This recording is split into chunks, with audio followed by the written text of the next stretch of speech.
What does it mean to be called crazy in a crazy world? Listen to Madness Radio, Voices and Visions from Outside Mental Health. Tuesdays, 4 to 5 p.m. Eastern, on Pacifica affiliates WXOJ-LP-FM, Northampton, Massachusetts, and KWMD in Kasilof and Anchorage, Alaska. Produced by Freedom Center and the Icarus Project, streaming, podcasting, and archived at madnessradio.net. Thanks for tuning in to Madness Radio. This is your host, Will Hall. Today we are talking with Melody Petersen. She covered the drug industry for the New York Times for 4 years. She's a health industry journalist, and she's the author of Our Daily Meds, published by Farrar, Straus, and Giroux. And we're talking about the prescription drug industry in America and aggressive marketing of medicines. So thank you for joining us on Madness Radio, Melody Petersen. Thanks so much for having me. So you've written a really amazing book that gets into all the different problems with our prescription drug system and the drug industry in the U.S. Give us a sense of an overview of what the problem is, and why did you decide to write the book? What were some of the things that you discovered in your work with the New York Times? My book is about how prescription drugs are promoted in America, and one of the bottom line points of my book is that it's not the medications that are the problem. Medicines can definitely help you if you get the right drug at the right time. But what the problem is the marketing. Marketing is all about selling as much of a product to a customer as you can, which might be all right if you're selling something like laundry detergent or soup or soap or something like that. But it's definitely not okay when you're selling medicines because every prescription drug has very real risks, and you want to make sure that you get the right one. The FDA often cites a study that estimated that more than 100,000 Americans die every year from prescription drugs they took just as the doctor directed. So that's not where the doctor made a mistake or the pharmacist made a mistake or the patient accidentally took too much. That's where supposedly everything went right. So that gives you a sense of just how dangerous these products are. So that would 100,000 people a year dying from prescription drug use, that would make it one of the leading causes of death in the U.S., is that right? Absolutely. Yes, that's correct. And we're talking about deaths from risks that are known about the drugs. Right. So those are, with every prescription drugs, there's a lengthy, they call it a label, or the prescribing instructions. And it's everything that the FDA believes that a doctor should know about this medicine before it's prescribed, and in there it talks about all the potential side effects. So you said that it's the marketing that has driven this and created this big problem.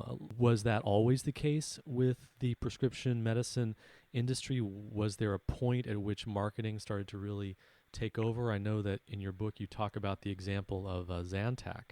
Zantac came out right around 1980, and that's really when that was the drug that showed the industry that the more money you spent on marketing, the more money you could make in profits.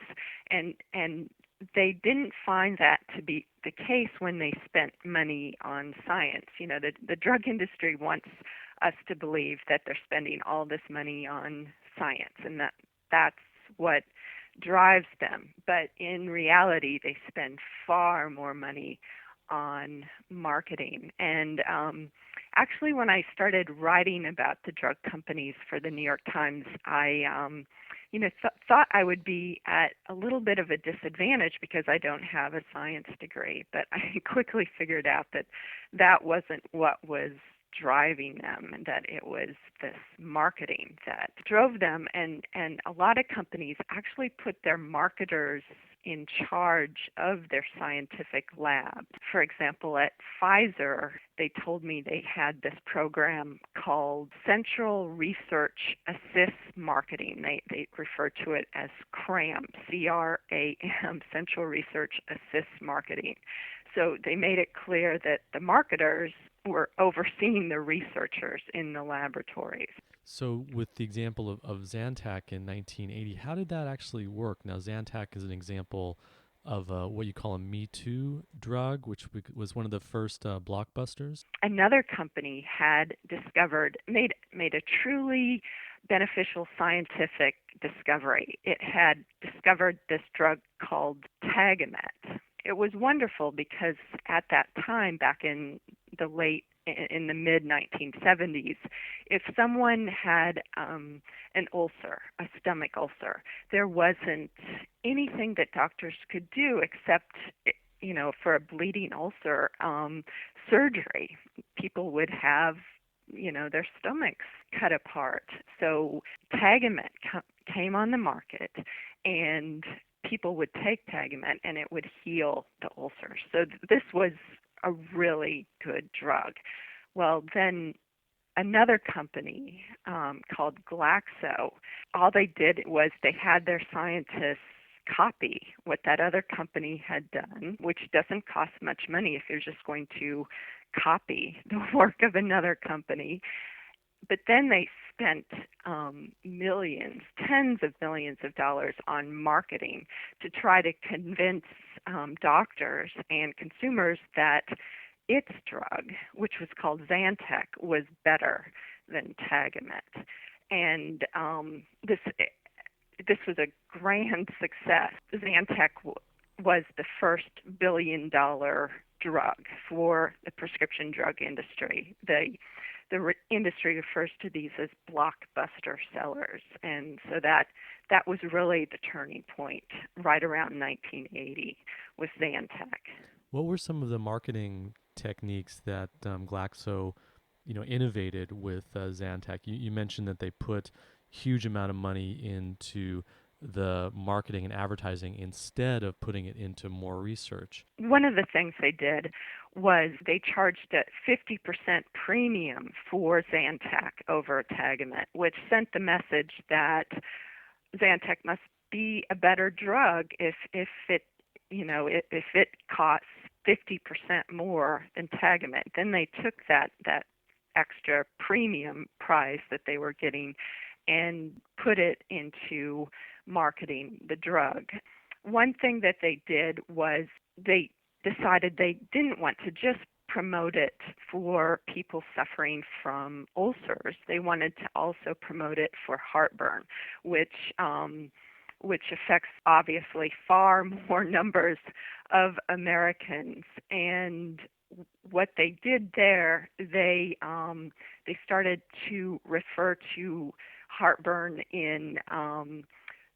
they started calling it GERD, which stands for gastro reflux disease, but it sounds much more scary than simple heartburn. So there was a lot of promotion of GERD, of telling the public, well, you might be suffering from GERD, and Zantac can help you. Was this also combined with direct payments to doctors and all the promotions with the pens and the lunches and all the kinds of things that we see today? Everyone knows about all those television ads promoting prescription drugs on TV, but in reality, most of the drug industry's marketing dollars goes to physicians. There was a study a couple years ago that said that 9 out of 10 physicians had recently taken gifts or cash from the drug industry. And so this was going on with Zantac. So that's involving the sales reps coming to the physician's office with the industry. Actually, they would give out all sorts of trinkets, although just in the last year, the industry has said we aren't going to give out those pens. They've actually changed their practices in that respect. But what they haven't changed is they still invite physicians to dinners at really nice restaurants. And they will invite another physician from town to give them a speech to talk to them about why they should be prescribing a certain prescription drug. And so the doctors enjoy this really nice meal with wine and nice food, and then this physician gives them a speech. It's really a sales pitch, but it doesn't seem like a sales pitch because it's the speaker is somebody they know, is another physician, so he's a colleague and they trust him.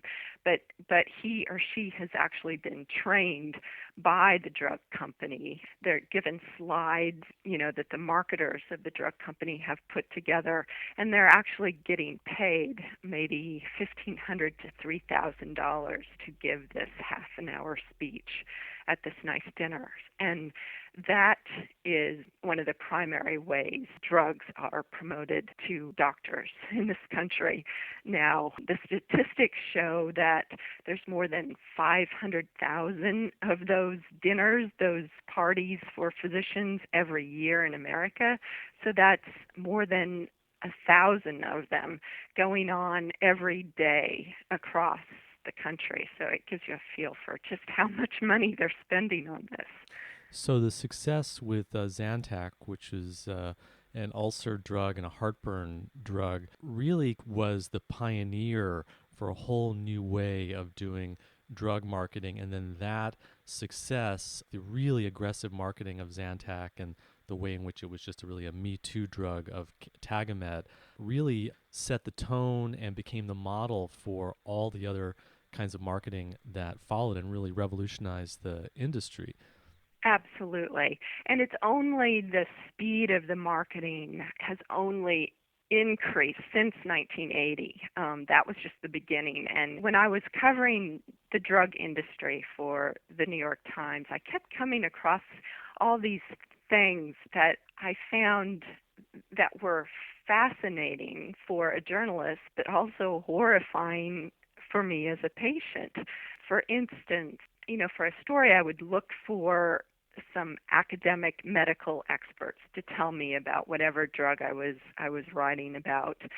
For if it was a pain pill, I would try to find a rheumatologist to talk to, expert on arthritis to talk to me about that pill. And I found that I could not find a rheumatologist who was not working for the drug industry. At the time I was writing these stories, I was writing about two pain pills, Vioxx, a drug that has now been taken off the market because it's so dangerous, and Celebrex.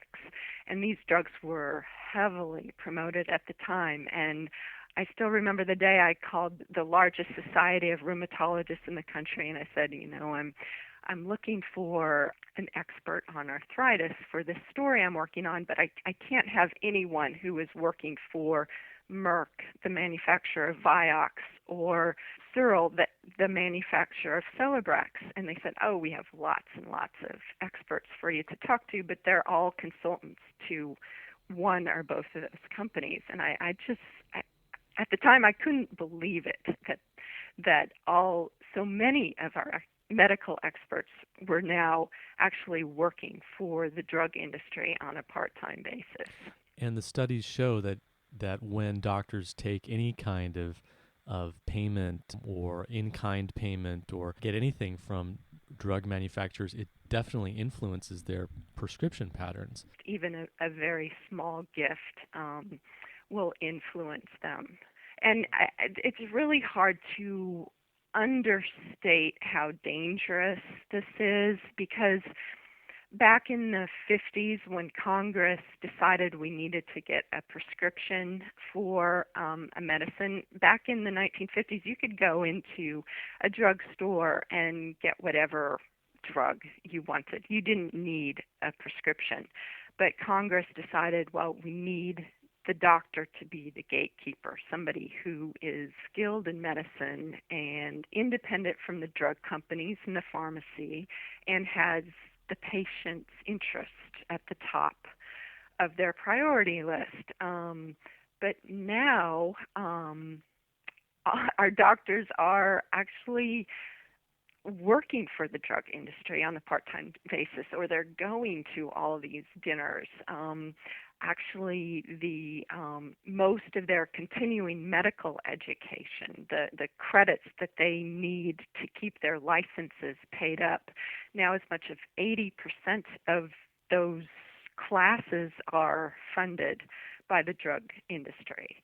So we've lost those independent gatekeepers who can keep us safe.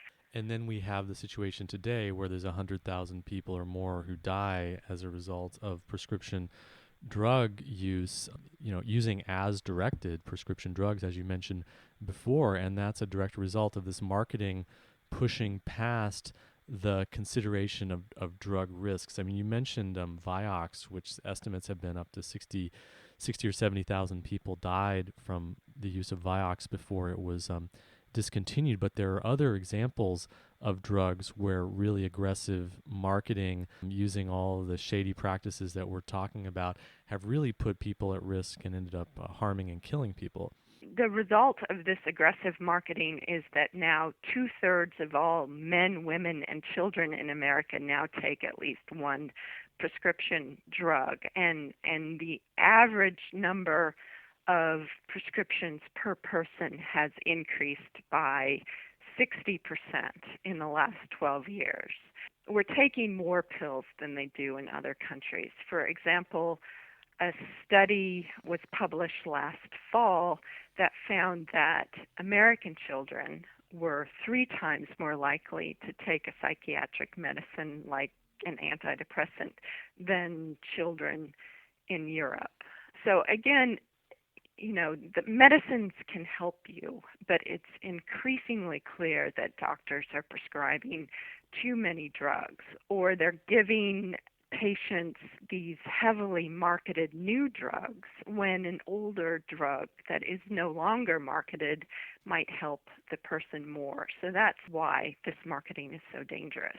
And I think we're seeing that in the example of the atypical antipsychotics like Abilify and Seroquel and Zyprexa, which were really heavily marketed as these new wonder drugs, that they don't have the side effects of the drugs of the past, and they're worth the much greater price tag that the drug has because they're so much more effective.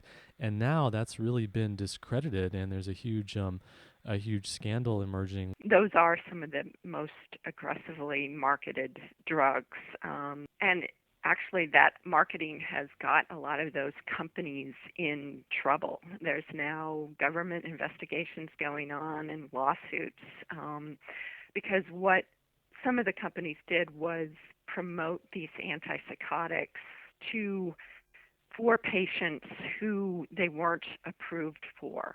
The drug companies do this all the time because there's a loophole in the law.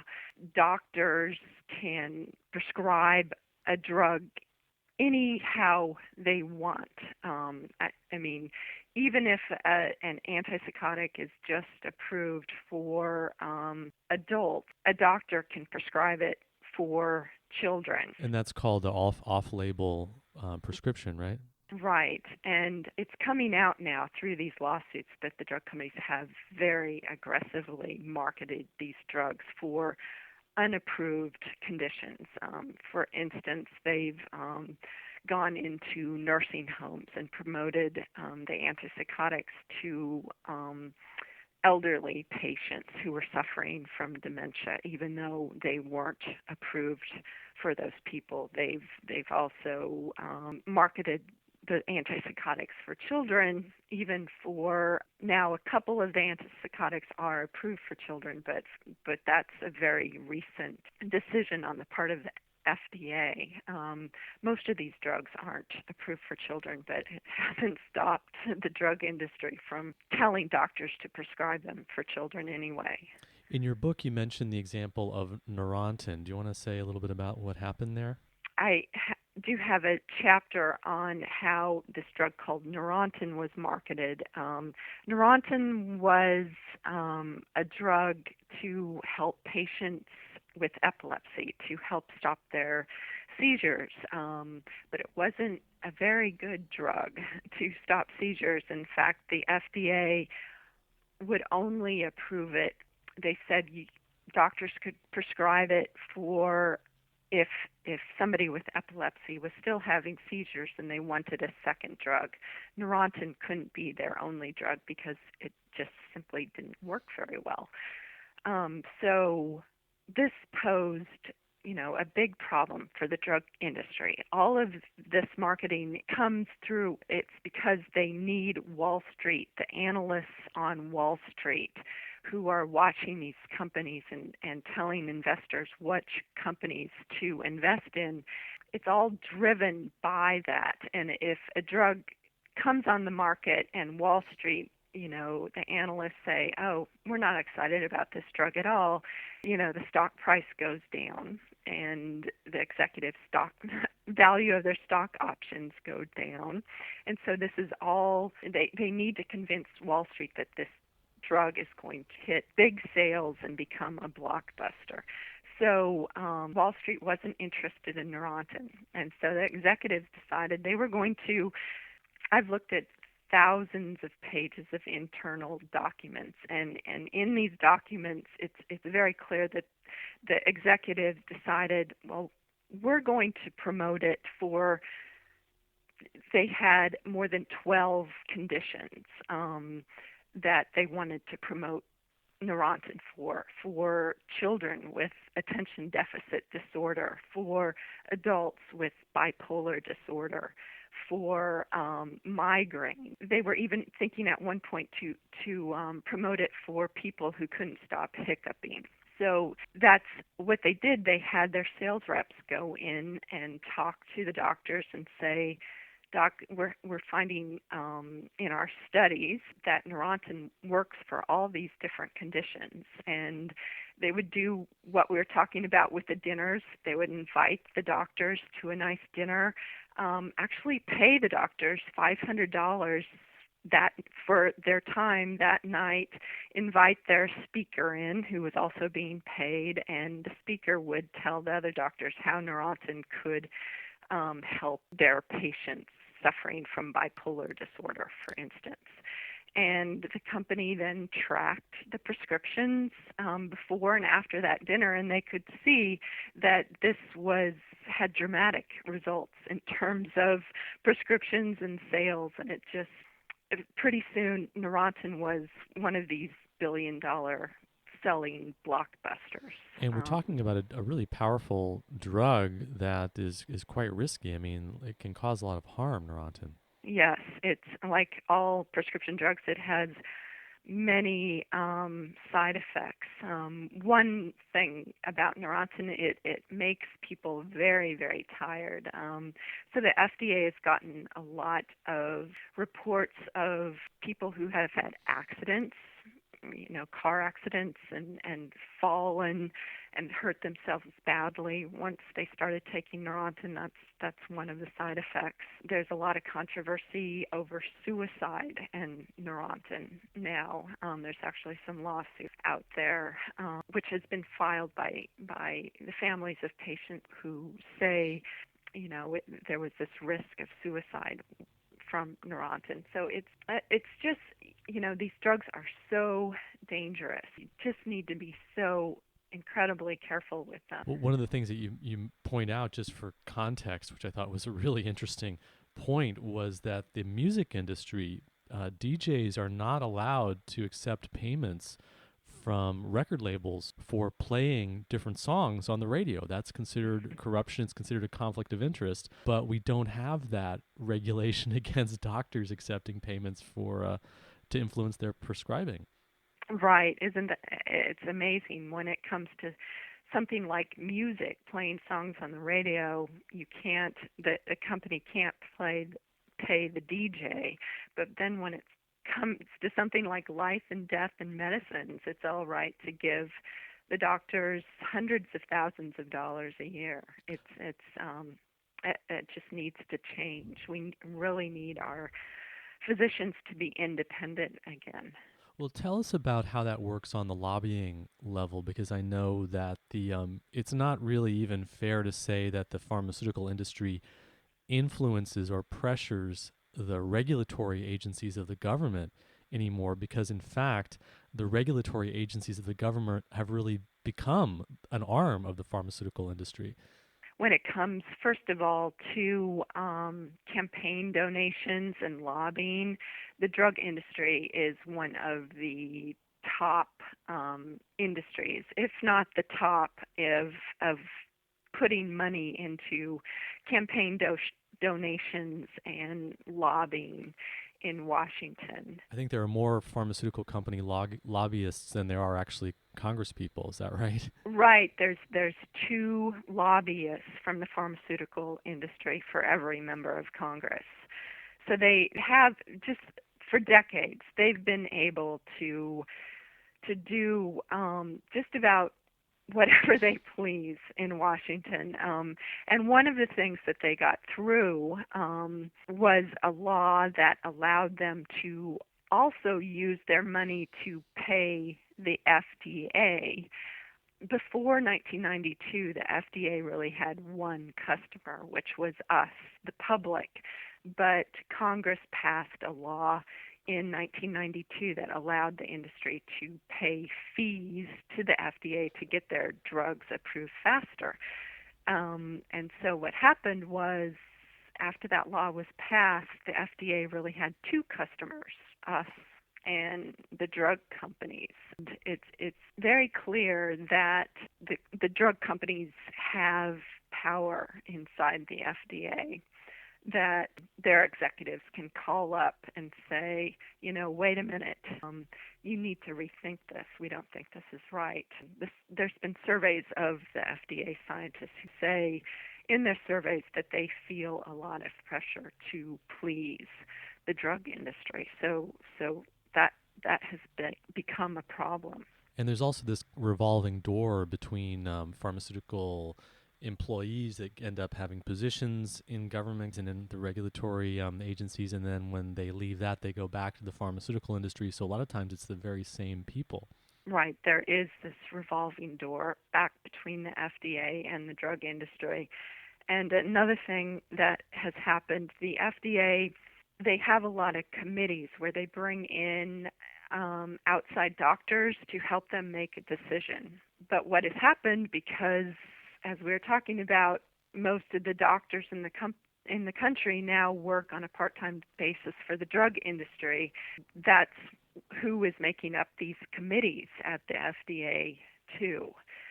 So again, the influence of the drug companies is everywhere inside the FDA. If you're just tuning in, this is Madness Radio. We're speaking with Melody Petersen. She has covered the drug industry for the New York Times and is the author of Our Daily Meds. And we're talking about aggressive marketing of medicines in America by the prescription drug industry. Yeah, I was really interested to have you on the show today to talk about prescription drugs in general, because the psychiatric drug issue is just part of a larger problem. And then once we start to talk about prescription drugs in general, we start to see that it's actually part of a larger problem where a lot of industries have this revolving door and undue influence. The way in which the pollution industries are regulated, for example, has the same kind of problem. And a lot of this sort of emerged at the same time with the changes in the 80s that you mentioned, with the regulatory apparatus and the real deep conflict of interest starting to take place. I wanted to bring up another piece of the puzzle here. We talked about doctors and them being influenced, and we talked about the watchdogs, the government agencies that are supposed to be protecting the public, and how they've been bought off. And there's also another part, which is the science, that the medical journals and the scientific research itself has been influenced and aggressively marketed by the pharmaceutical industry. Can you tell us about that? Actually, once you understand how the drug industry works, this becomes one of the most frightening parts of it. Actually, the drug companies have learned to use science as a marketing tool. And I say it's frightening because There's so many good doctors out there, and I think that more of them are saying, I don't want the sales reps in my office, and I don't want to go to these dinners anymore. I'm going to read my medical journals and figure out what is best for my patients. But the science, the published science, has become so distorted by the industry's marketers that now those physicians are really getting little more than an advertisement that is gussied up and masquerading as science. Actually, the industry has this marketing technique that's called publication planning. And in essence, what it is they want to saturate the world's medical journals, and there are thousands of medical journals, with studies that get doctors to prescribe their drug. And so what they do, they hire an advertising agency or a marketing firm. So these are the same firms that are putting all those ads you see on television that to draft these articles in medical journals and help them get these articles published. But the doctors don't know that an advertising firm has been involved in writing this article, because what the drug industry company will do is go out and find a doctor willing to put his or her name on that article as the author. And in talking to people involved with this, the people on the marketing side and the doctors, it's clear that some of those doctors, hired to be the named author, they will change the draft to align to their way of thinking. But other doctors don't change a word, and the company gets exactly what they wanted published in the medical journal. So basically, a lot of the research that's being published in medical journals is actually ghost written by pharmaceutical companies as a form of marketing, because they know that that's what the public and the doctors are going to actually listen to. I actually had an interesting experience. Elliot Wallenstein, who is a very well-known neuroscientist who's very critical of a lot of the science and the corruption of the industry, he told a story at an event that we did several years ago, where a relative of his, I think it was a niece of his, is a physician who was invited to be one of these ghostwriters on one of these studies. And once she had been invited and was going to be this ghostwriter, she asked to see the paper before it was published, and she couldn't even get a copy of the paper before it was published. They wouldn't let her read the thing that she was supposedly the author of. And this goes on all the time. Some of the marketing firms, they actually brag in the promotional materials that they put out to the drug executives to try to get more business of how they've published, in a single year they will get published more than 100 articles on a single drug. So it's a real problem. And I don't think that the public really understands how this drug, the clinical trials are done. I think a lot of people think that the FDA has done some independent studies of these drugs before they are approved, but that doesn't happen at all. The drug industry does almost all of the clinical trials. So they're testing their own medicines, and it's very clear that you can design a study that, to help you get the results that will let you sell more of a drug. For instance, I've come across cases where there's a study where a drug company is trying to show that this new drug is better than the old drug. And so if you want it to look like it works better than that old drug, you give the dose of the old drug to the volunteers in too low of a dose to really help those people, so your drug looks better. Or if you want your drug to look safer than that older drug. You pump up the dose of that old drug for the volunteers in that trial so they have more side effects. And these are actual cases that have independent researchers have found when they start looking at the published science and trying to figure out, what really is going on here. Yeah, another example of that Robert Whitaker, the author of Mad in America, discovered was that in some of the so-called effectiveness studies for the antipsychotics, they will take volunteers and they will just cold turkey them off of their other drug. So the person is suddenly taken off of one drug. They have all these side effects from the withdrawal, and then they're given the antipsychotic, the new antipsychotic that they're researching. Lo and behold, their withdrawal symptoms go down because they're being put back on a psychiatric drug that they were just withdrawn from. And then that is shown as evidence that the drug has effectiveness in dealing with mental illness or mental disorders.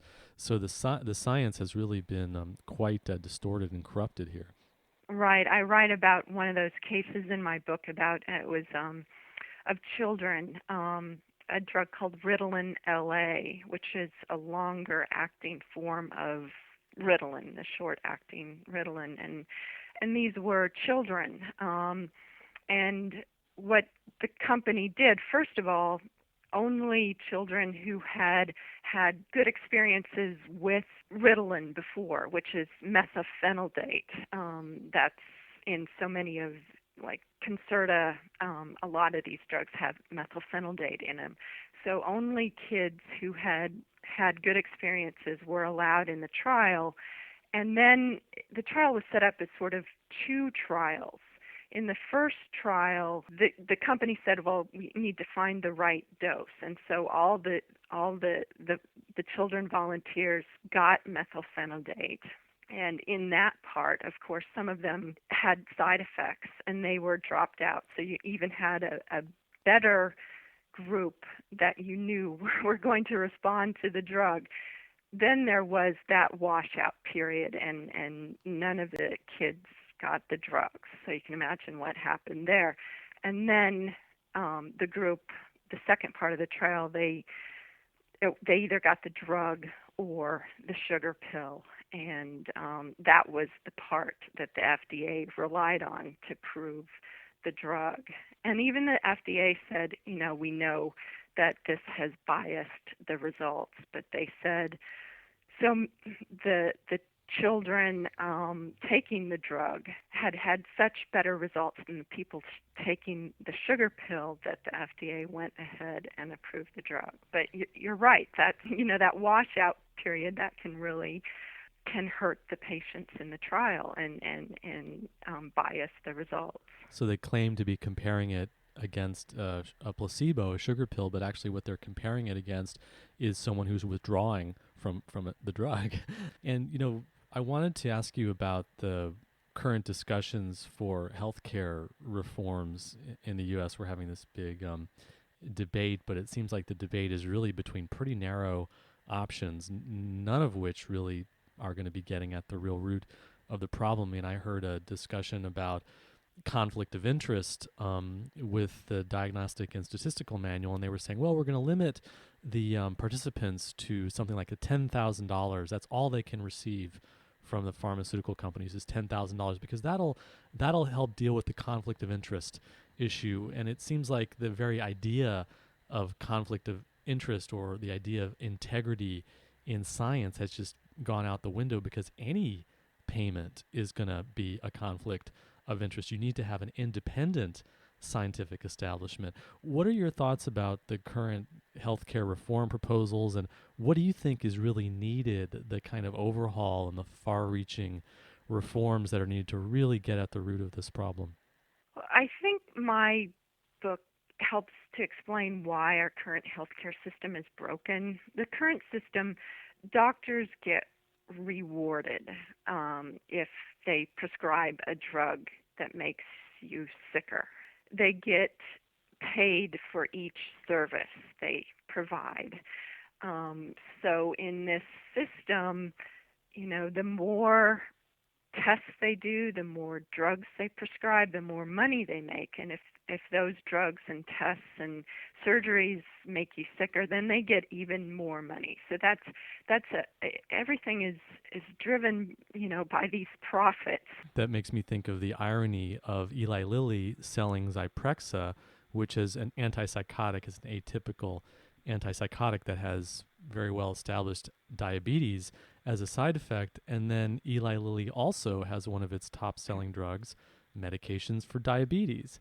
So you have the very logic of profit and marketing doesn't really make sense in a healthcare context because, as you say, the sicker people get, the more profit there is. Right.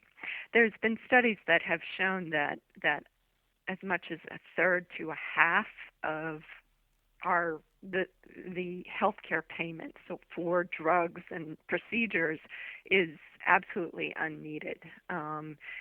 So none of that is going. The discussion in Washington, they aren't thinking about that at all. A third to a half of all the money spent in American medicine is unneeded, doesn't actually benefit the patient. No, and in fact, if you're getting a drug that you don't need, it can only hurt you. So that money might actually be hurting people. So it's such a mess, and like you were talking, the conflicts of interest. I think there should be a law that bans those payments to doctors. Fortunately, there is a law that is getting a lot of attention that would at least require the drug companies to disclose the payments they're giving to the doctors so that we would start to learn just how much some of these doctors are making. Senator Grassley has been doing investigations in Washington, and he has subpoena power.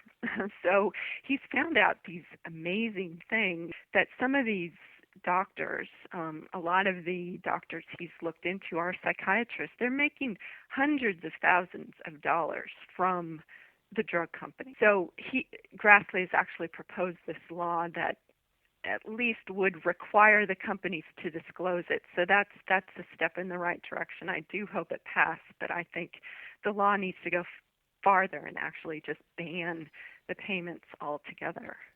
Because both the Democrats and the Republicans are basically themselves on the pharmaceutical lobbyist payroll. So the proposals for healthcare reform are not really threatening the existing system. Right. No, what is going to happen with the pieces of legislation out there is we're going to expand the system, basically. The uninsured, they need health care. They desperately need health care. So under this legislation, they will get health care, but they're going to be put in this very dangerous and corrupt system, and costs are going to continue to expand, and I'm just fearful that patient care isn't going to improve. So I don't know, it's discouraging to watch. It seems like the debate is being framed as access to treatment, that we have all these uninsured Americans and it's really unfair, and the system doesn't provide coverage and health care to all. But there's this deeper problem, which is that the health care that we do provide in the form of primarily prescription drugs isn't something we need more of for anyone. It's actually quite the opposite. We need to rethink what the idea of medical treatment is and rethink what the idea of healthcare is in general. I mean, the top selling pharmaceuticals are all related to lifestyle and are very preventable kinds of problems. We're talking about cholesterol, we're talking about heartburn, antidepressants, and high blood pressure are all related to preventable kinds of wellness and lifestyle changes that people can make, but there's no money in it. What there's money in is selling drugs after people have the problems. So there's a whole paradigm shift or complete rethinking of what is healthcare that's in the background. I think ultimately, just from the economic standpoint, we're going to have to face some of those questions. Right, absolutely. We spend twice as much on healthcare as the next highest spending country in the world, But yeah, when they look at life expectancy, the U.S. is actually falling. There's at least 40 countries where the citizens have expected lifetimes that are longer than Americans. In fact, a 65-year-old Mexican man is expected to live longer than a 65-year-old American man. So, we keep spending more on healthcare, and our outcomes are worse. And you really help us understand why that is, because the pharmaceutical companies, the prescribed medication is such a central part of healthcare in the U.S., and it is really discouraging. I mean, there was so much excitement and hope with the Obama administration coming in, and unfortunately, it just seems like we're getting a lot of the same sorts of non-solutions to this problem. Melody, I haven't got a lot more time with you, but I know that you've just written an article in Men's Health on psychiatric drugs in the military, which is a very disturbing trend. Tell us a little bit about that research that you did and what you've discovered. My article is about how it was a couple of years ago when the Pentagon decided that it was going to be all right to give antidepressants, sleeping pills, anti-anxiety pills, antipsychotics to soldiers on the front line. And they made that decision right when the violence in Iraq had really gotten much worse, and President Bush had decided, we needed 20,000 more soldiers, a surge of manpower there in Iraq. And so the Army and the Marines were scrambling to find enough soldiers and Marines to go to the front lines. What will happen, or what has happened, is the soldiers will come back from Iraq, and after a few months, they need to go back to the front lines. And for my article, I talked to soldiers who, they'd seen terrible things in Iraq, and they were just messed up, obviously just messed up from being on the front lines. And what had happened was they would go to the doctor would give them 2, 3, 4 medicines, and then they send them back to Iraq. So that decision by the Pentagon was a way to help the military, keep up, find enough manpower to fight these 2 wars in Iraq and Afghanistan. So rather than saying people are having psychological problems and trauma, and so they're not fit to go back, what they're saying is, well, actually, if we just give you these medications, then suddenly we can just put you back in the front lines. Right. And, talking to psychiatrists about that, what they thought, the thing is, these drugs have a lot of side effects. And so a person, here dealing with mental illness here in the U.S.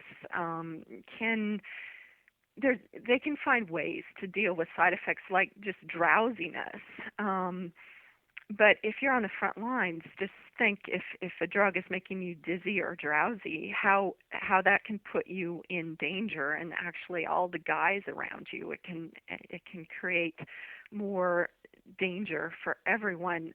One of the Marines I wrote about, he was sent back to Iraq with a drug called Klonopin, which is benzodiazepine. Yes. And he ran out of Klonopin. And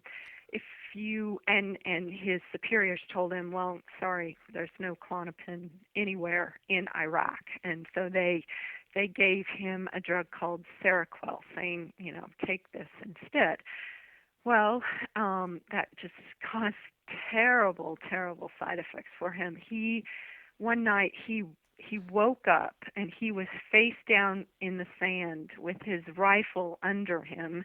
A truck went by and rumbling, and it woke him up, and he was out of his head. He says, I could have shot anyone. And he was suffering from the withdrawal of Klonopin. If you read that drug's label, it says don't stop it abruptly, because it can cause hallucinations and all sorts of problems. Right. And so it's just an example of how that Pentagon policy of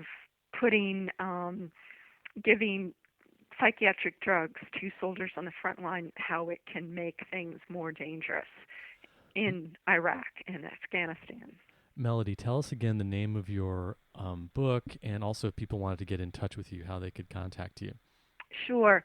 My book is called Our Daily Meds, and I have a website where you can get in touch with me and find out some more information. The website is www.ourdailymedsthebook.com. Melody Petersen, thank you for joining us today on Madness Radio. Thanks so much for having me. I really appreciate it. You've been listening to an interview with Melody Petersen. She has covered the drug industry for the New York Times for 4 years. She's a health industry journalist, and her book is Our Daily Meds. That is all the time we have this week on Madness Radio. Thanks for tuning in. You've been listening to Madness Radio, voices and visions from outside mental health. Madness Radio broadcasts every Tuesday, 4 to 5 p.m. Eastern, on Pacifica affiliates WXOJ LP-FM, Northampton, Massachusetts, and KWMD, Kasilof and Anchorage, Alaska. Co-produced by peer-run mental health communities freedom-center.org and theicarusproject.net. Madness Radio is hosted by Will Hall. Music producer is John Rice, with technical assistance from Jeremy Lantzman. Listen to our internet stream, podcasts, and show archives at madnessradio.net. If you have an idea for a story or guest on Madness Radio, to help get us broadcast on a station near you, or if you just want to share what's in your head, contact radio@madnessradio.net.